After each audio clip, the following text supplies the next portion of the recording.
আমরা দেখতে পাচ্ছি একজন রাইজিং স্টার যিনি এবার ঢালিউড অ্যাওয়ার্ডস এর রাইজিং স্টারের নমিনেশন পেয়েছেন এবং আমাদের খুব প্রিয় একজন মানুষ যাকে দেখে আসলে চোখ সরে না। আমরা গাইতে চাই সেই গানটি, পড়ে না চোখের পলক কি তোমার রূপে ঝলক। দি গর্জিয়াস আচ্ছা, গর্জিয়াস ওয়ার্ডটা কিন্তু একটু ছোট হয়ে গেল। তার এই dress, mesmerising, costume, ravishing, gorgeous, cutest. Thank you, I am blessed. আচ্ছা, মন্দিরা যেই পোশাকই পরে সেটি এত সুন্দর লাগে কেন, নাকি মন্দিরা সুন্দরভাবে ক্যারি করতে পারে?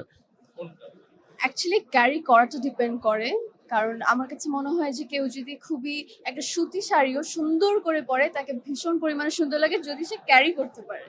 আচ্ছা, আপনি তো নারী, ওকে টিপস না দিয়ে আমাকে একটু টিপস দিন না, যে আমি কিভাবে ক্যারি করব, আমার স্টাইল নিয়ে আপনি কিছু আমাকে উপদেশ দেন। আমার কিছু লিটার কিছু বলার নাই, মানে you look stunning, handsome as always. Ruman ভাই, নতুন করে আমি কি বলবো আপনাকে? আমি না এই কথাটা শুনতে চাইছিলাম। এজন্যই উনি এই প্রশ্নটা করছিল। Why আমার স্কিন কি যে পুরো গ্লো করছে, আমার উল্টো টিপস চাওয়া উচিত যে স্কিন কেয়ারটা অ্যাকচুয়ালি কি ইউজ আমি এই করছে উত্তরটা রুমান শুনতে ভাই। চাইছিলাম এই কারণে, যাতে সব ছেলেরা জ্বলে পড়ে ছাড়খাড় হয়ে যায় যে মন্দিরা চক্রবর্তীর মতো এত অসাধারণ সুন্দরী একজন আমার প্রশংসা করছে। Also I must say, I think আপনার আউটফিটটা আজকে এই পুরো ইভেন্টের সবচেয়ে বেশি ডিফারেন্ট। এখানে যদি কোনো Exactly. অ্যাওয়ার্ড থাকতো শুধু আউটফিটের জন্য, I think you would be the first one, the হ্যাঁ, উইনার। টুইঙ্কো অ্যাওয়ার্ডটা দিল, আমি অ্যাওয়ার্ডটা আপনাকে দিলাম। একদম। এই তো আজকের পোশাকের আউটফিটটা নিয়ে রহস্যটা আমরা একটু কথা বলতে চাই। আউটফিটটা চিন্তা করার আগে কি কি মাথায় এসেছিল, আর এই আউটফিটটা কি শুধু এই ইভেন্টের জন্যই বানানো?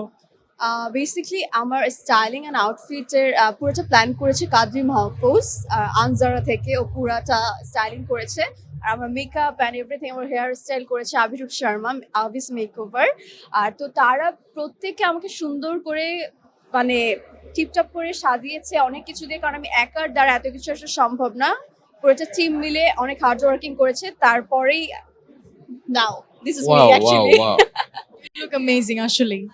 এবং মন্দিরা চক্রবর্তী শুধু ভালো স্টাইলই করতে পারেন না, দেখতেও সুন্দরী, সেটা তো অবশ্যই, পাশাপাশি একজন সু অভিনেত্রী এবং অসাধারণ নৃত্যশিল্পী। তিনি যখন স্টেজে থাকেন তখন আমাদের চোখে সত্যি পলক পড়ে না। নাচ দেখেছেন আমার আজকে?